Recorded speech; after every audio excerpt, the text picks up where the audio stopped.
spoke. It was a Shabbos, Parshas Noach.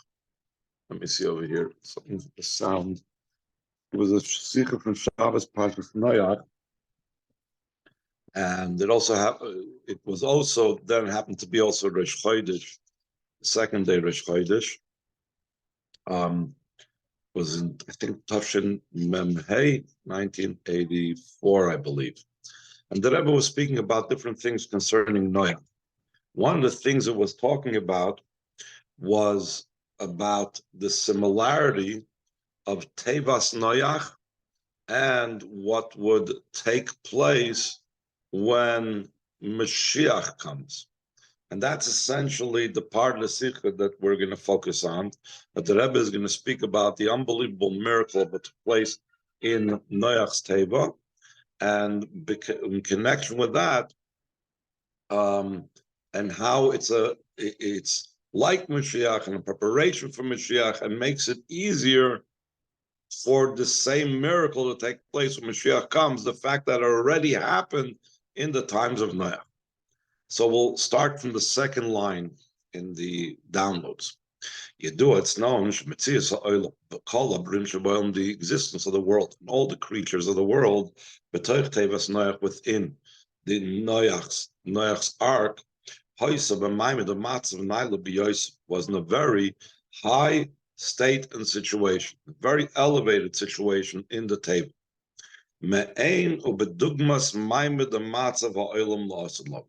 Similar to and like the state and situation that the world will be when Moshiach comes.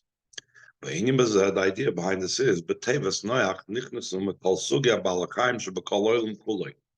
in Noach's Teva entered all types of animals, of living beings that was in the entire world. Behemoths, chayis, oifis, domesticated animals, wild animals, and fowl. Including also those animals that trap and kill and etc. The Alpha became, despite the fact that there was this whole conglomeration and gathering of all these different types of animals, Moshiach calls Manshiusim for the entire duration of what they spent time with in the Teva, which is Meshach Shana Shlema. It was for an entire year that they spent time together in the Teva. Like also Ra Zelazekla. They did not do bad to each other whatsoever. They did not destroy each other.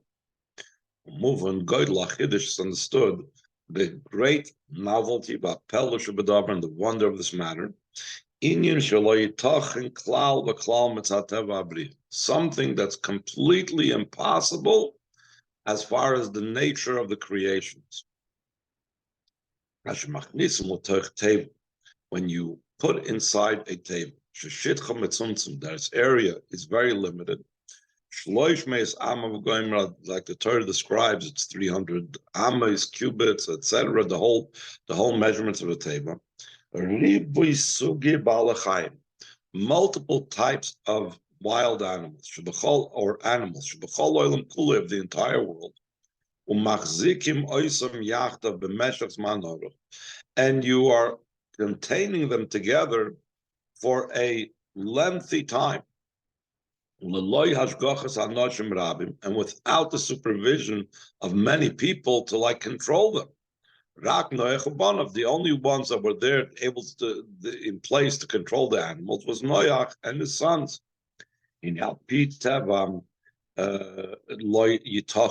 By nature, it's not appropriate that for the duration of the entire time, there will not even be one occurrence that they will hurt each other. So he says a very interesting thing, and now in the parentheses, we do know that even though they didn't hurt each other, but actually Noach got hurt. The only case of damage that occurred in the ark, in the Teva,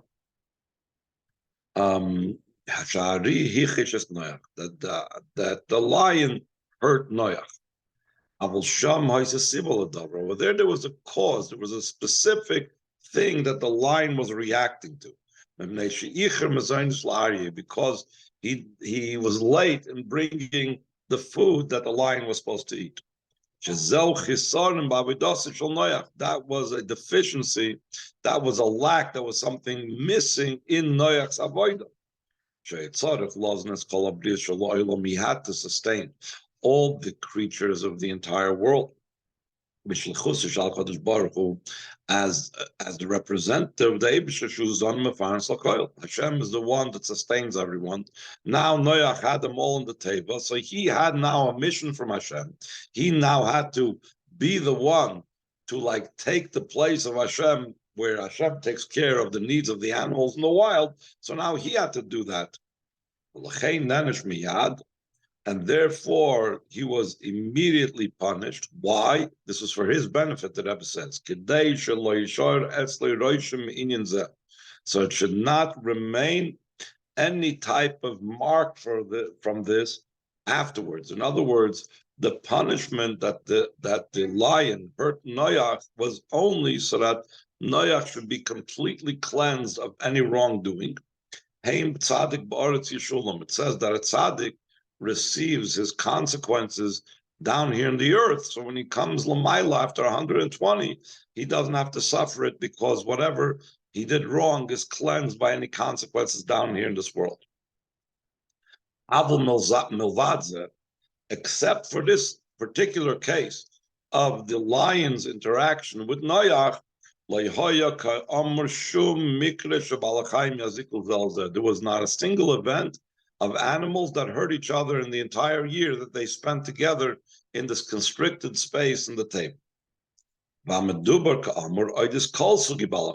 And like we spoke about before, we're talking about all types of animals, all species of animals. Not just kosher animals.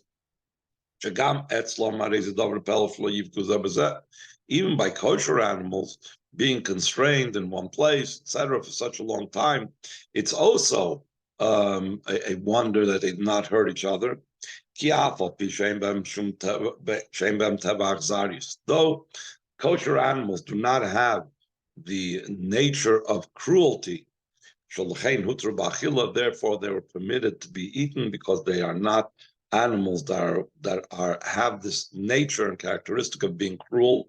And unfortunately explain that you are what you eat, that by eating non-kosher animals, it transfers the characteristics to the one that eats it. Still in all, even by kosher animals, there's still cases of an ox that gores. There's a Masechta in Shas that deals with damages, that speaks about an ox that gored and so on. So even if it would have been kosher animals, even if it would have been animals that are not carnivorous, even if it would have been animals that do not usually hurt, still in all, being constrained in one place still does not mean that they would not have hurt each other. How much more so when we're talking about animals that are those that are killing and so on. By them, the nature of the cruelty is very powerful. To such degree, their literal survival, the literal life, depends from taking the life of other animals. So even such animals that live by the sword, so to speak, they live by killing other animals. Still in all, also they did not hurt another animal for a duration of time that they spent in the teva in Noach's ark. The reason for this is because in the teva it's shown a very elevated and high godly light, similar to the light of the future time of Moshiach's times. That then the state of the world will be like it says in the pasuk, that the wolf will live together with the sheep, and a leopard will crouch or jump with a kid goat. They will not do bad and they will not destroy, because the earth will be filled with the knowledge of Hashem. So in other words, we see that the knowledge of Hashem impacts even the wild animals of Moshiach's times. The same thing, there was such a similar, powerful divine revelation in the Teva that they didn't hurt each other. By the way, it says that this is the reason why it's brought down in Farshim, why or Chassidus explains, the Rebbe elaborates upon this. Why did Noach have to be told, say Minat Teva? After being a year cooped up in the Teva, wouldn't he have wanted to go out? Said he had to be commanded and told to leave. Because Noach was living in a Moshiach type of state. He didn't want to leave that Moshiach situation that he was inside the Teva. The second paragraph, the Rebbe says, seemingly, what's such a big deal? Why do we make such a big deal about this? In Gan Eden, we also know that when Adam and Chava were in Gan Eden, there was no animals hurting each other there as well. So he says, Gan Eden, that's not a question. That's not something that's a novelty. It's not something that's unique. Concerning Gan Eden, there's no novelty. There's nothing unique about such a situation and state. Because Gan Eden, even though it was a physical place in the world, but it transcended the world. It was beyond the existence of the world. The uniqueness, the novelty is when this is affected in the existence of the world, as it was in Noach's Teva. In the existence of the world down here below, when outside of the Teva, it was the lowest state and situation.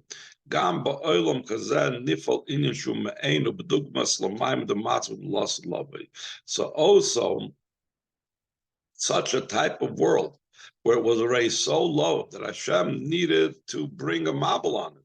So the fact that it was so low that it needed to be brought a mabel on it, so even in such a place, it was a state and situation of Mashiach's times. So obviously this is something amazing and above and beyond. The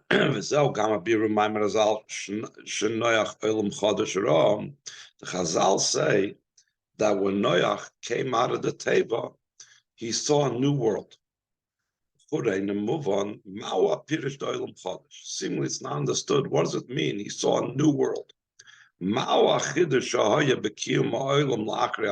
What's the novelty in seeing that it took place in the existence of the world after the Mabul? There was nothing created anew. There wasn't literally an entirely new world that was now created. Since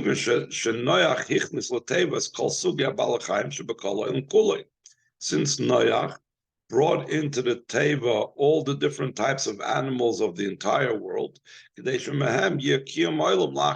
so from those animals should be the existence of the entire world after the Mabul. So therefore, you were just transplanting and you just saved some of the old world and you brought this out. So what's new about it? It's the same world. He took an elephant that was living in the world pre the Mabul and he brought it after the Mabul. He took a lion that was there from pre-Mabul to after the Mabul.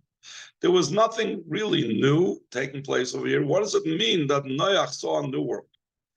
The explanation this is, this is the intention over here is the novelty that was affected in the nature of the creatures in the world. Moshiach calls mani yosim b'teva for the duration of the entire time that they were in the Teva. Lo yiziku zeh. They did not hurt each other. Heipach tivam. This is the opposite of their nature. V'ad kedei kach, and to such a degree, she'in yizen nasa achonul as mandalos loving. This itself, as I mentioned in the introduction, the very fact that he had it in the teva this way, it wasn't just reflecting and something like Mashiach's times, but it also is a preparation for the times of Mashiach's times. The Garzevim Keves, that the wolf will live with the sheep, they will not destroy, they will not damage. Mashiach comes, it'll be the ultimate perfection of the existence of the world. Moving, and it's understood, the Rebbe says.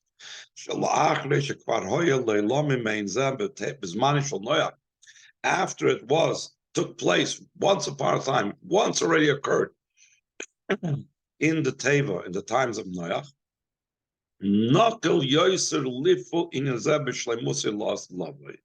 it's easier to affect this completely in the times of Moshiach.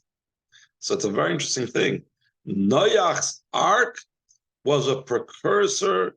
It was a preparation. It was making it easier for us to bring about Mashiach's times. Similar to the expression of the Gemara concerning Tchias HaMesim. The loy have a chay, if those that are not alive, they are alive, they have a chay the kolshkein. If we see that there are people that are born, they never existed. So if people had never existed, now exist, so those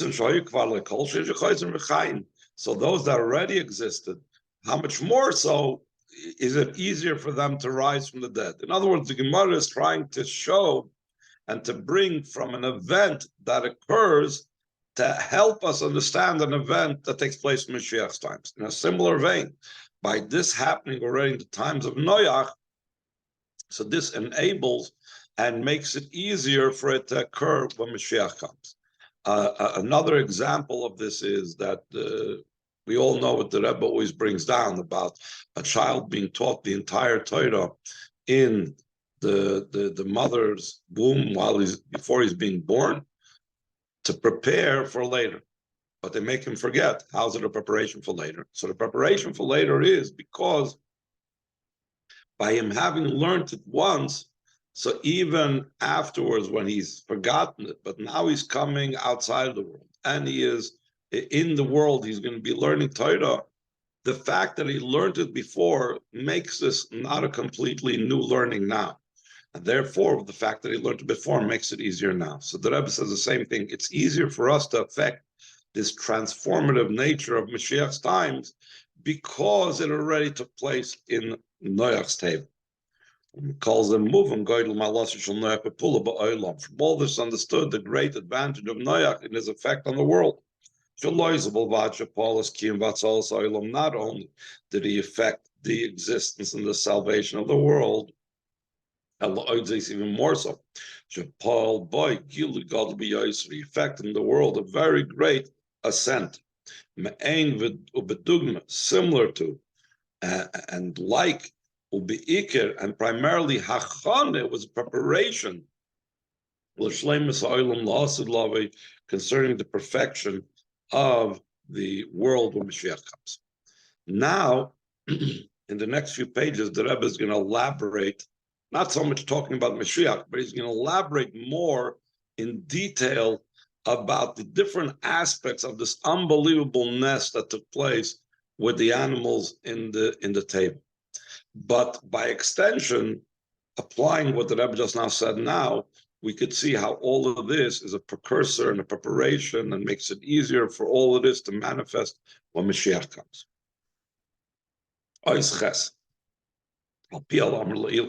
According to what was said earlier, about the different changes in animals while they were in Noach's Teva.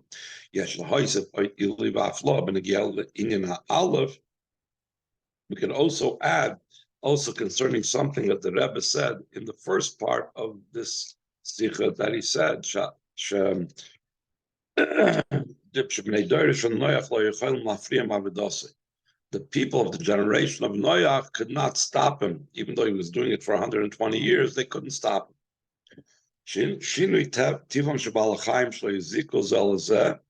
This change in the nature of animals, that they did not damage each other, it began already before they actually entered the table. When they came to enter into the ark, the animals, already then all the animals gathered together. Still in all, they were all online waiting to go in, and they didn't hurt each other. Moving understood how great the miracle of the matter is. A miracle that was never like it in the whole history of the world.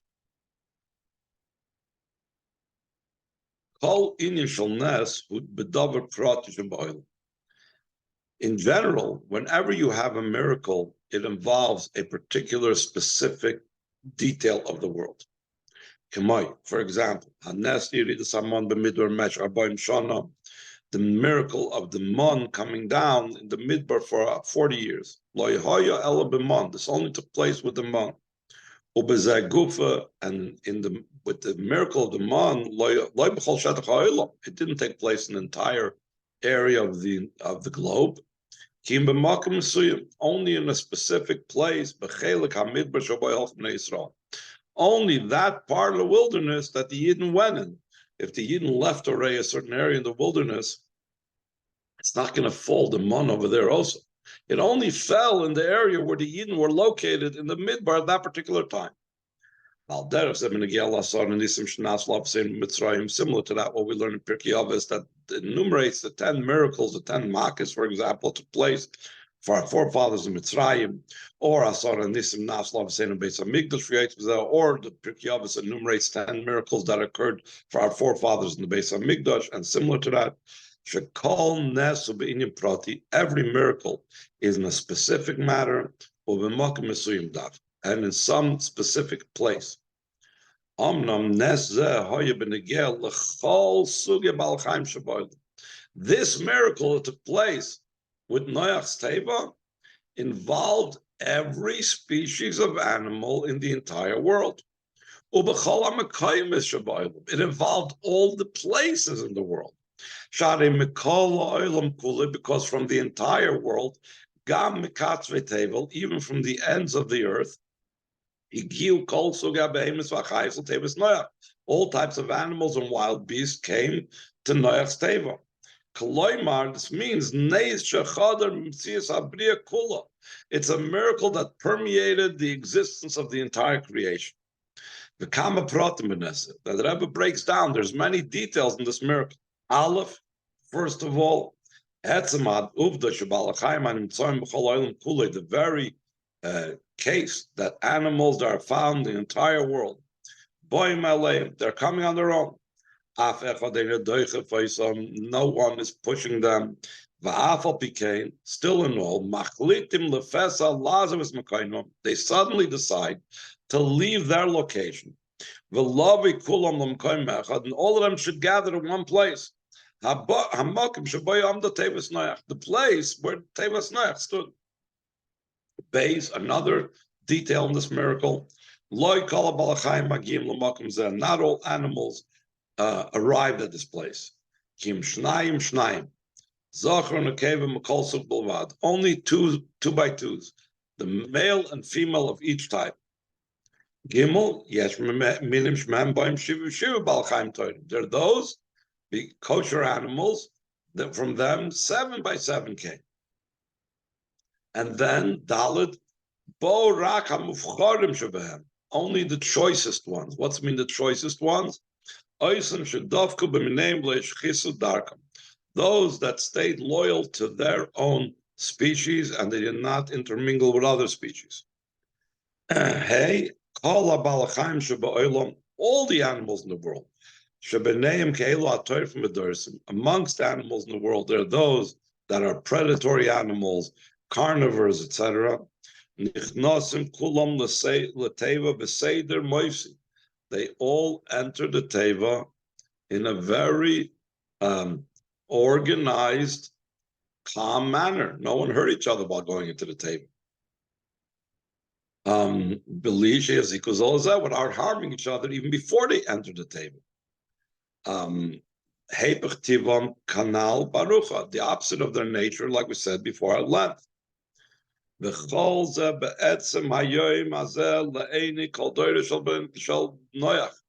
of this was in the midst of this very day, in public, before the eyes of the entire generation of Noach.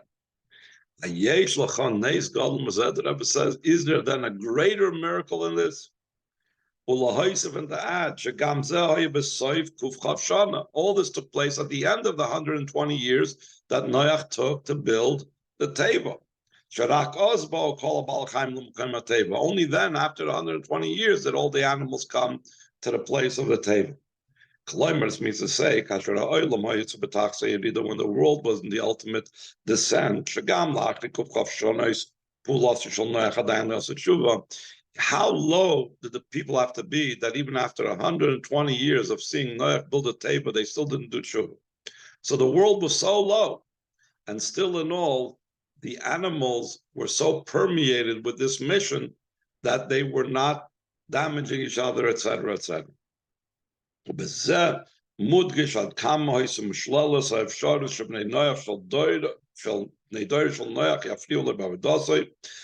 is emphasized how much it was out of the question, the possibility that the people of the generation of Noach should interfere with his avodah, because his entrance into the teva, that was Noach's avodah. Noach's service, we have our service, Noach has his service. His service is getting the world to exist and save the world. This was done in total opposition to the will of his generation. They said they were going to stop him and they're going to go break the teva, etc. This was very great miracles protecting Noach from the onslaught of the members of his generation. He affected the salvation of the entire world. Until it brought the world to such a great level, like we said, similar to Moshiach's times. Despite he was a single person against the entire world.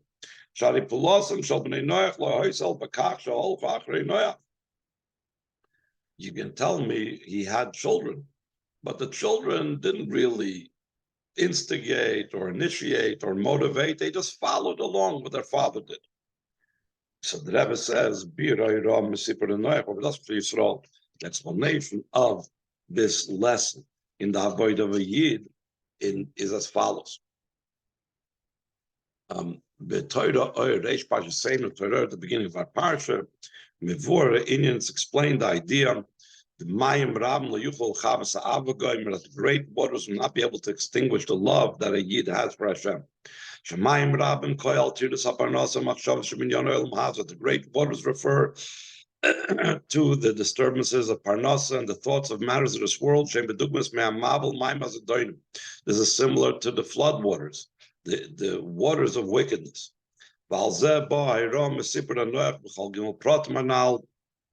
From this comes the lesson from the story of Noach in all the three details that the Rebbe said in the earlier part of Sicha.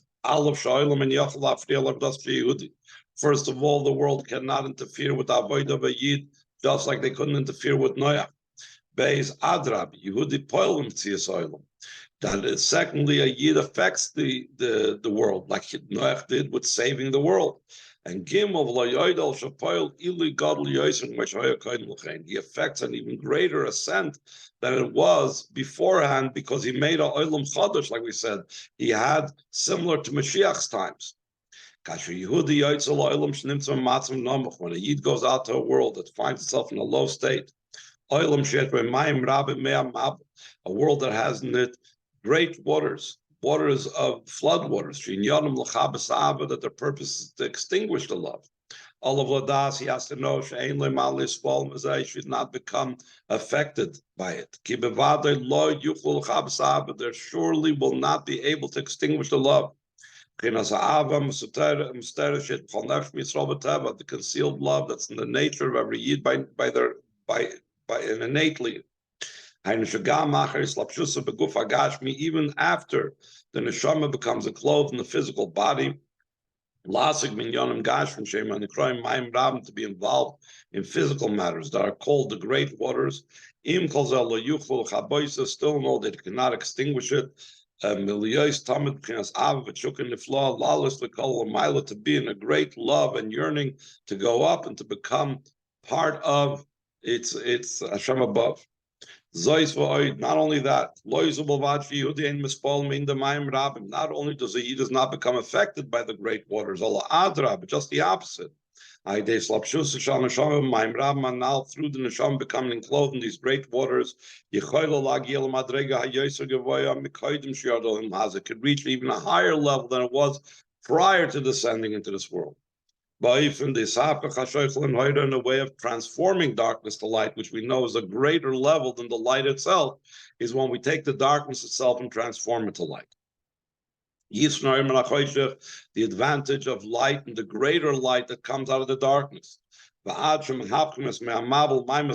such a degree that we transform the flood waters, the wicked waters. They should be waters of Noach, Mayim that's called by Noach's name. It means a pleasing spirit. The idea of rest, like we had at the end of Parshas Bereshis, that this one will console us and comfort us. Similar to what it says, that if the world would have done tshuva, so then the waters of the Mabel would have been transformed to waters of to rain of blessing. It says Eila told us Noach once, and then it says Noach ish tzaddik a second time. Why does it say twice Noach? It is pleasing to above and it's pleasing to below. We affect this pleasantness and pleasing both in above and in below. The idea behind this is the lachura seemingly since Noach finds himself down here below. How is it possible to make that to be pleasing above? And the explanation this is in the person himself, there is the elyon, the above part of the person, and there's the lower part of the person. It says that the person was created from the above and from below. The body came from below, and the neshama came from the above. Because the neshama is a part of God above. As opposed to the body, which is earth from the ground, the lowest. That's what it means. That's pleasing to above and pleasing to below. Not only not only does the flood waters not disrupt and disturb that voice on neshama, which is al yoinim, Elokeinu gam b'negei la'avodah maguf tachtonim. So too, it's concerning the avodah with the body, those below. In other words, the level of the body doesn't interfere. You say them is even more so. Gam b'negei la'pulo b'chelke b'olam kuli. Also concerning its effect on the world, the part of the world that every person has been assigned to elevate, and also affecting the entire world. And the actual existence of those that are below, something that's below, that there's nothing beneath it. Like the simple meaning of the pasuk, this one, Noach, will comfort us from our actions and from the sadness of our hands. In other words, literally, they were having trouble, plowing the earth, and Noach invented the plowshare, etc. That's the idea of the pleasantness. The koyal menucha shapon Noach ba'olam kuloi. That goes on the rest And the easier situation that Noach affected the entire world, through preparing for the world, like I said outside, the idea of plowshares, that he invented the plow. Such a degree. Through the avoid and the effect of a yid in the world. It becomes that the world that he saw a new world. The ultimate reflection of the existence of the world. The way it will be when Moshiach comes. This type of effect that we could already taste and feel our avodah taking place is something that happened already in Noach's time. Then him doing his avodah, he already felt Mashiach's time. So too in our avodah, we are bringing about Mashiach's times. This is the lesson that we learn from Parshas Noach. Okay, we'll stop over here. Oh, thank you, Rabbi Bart.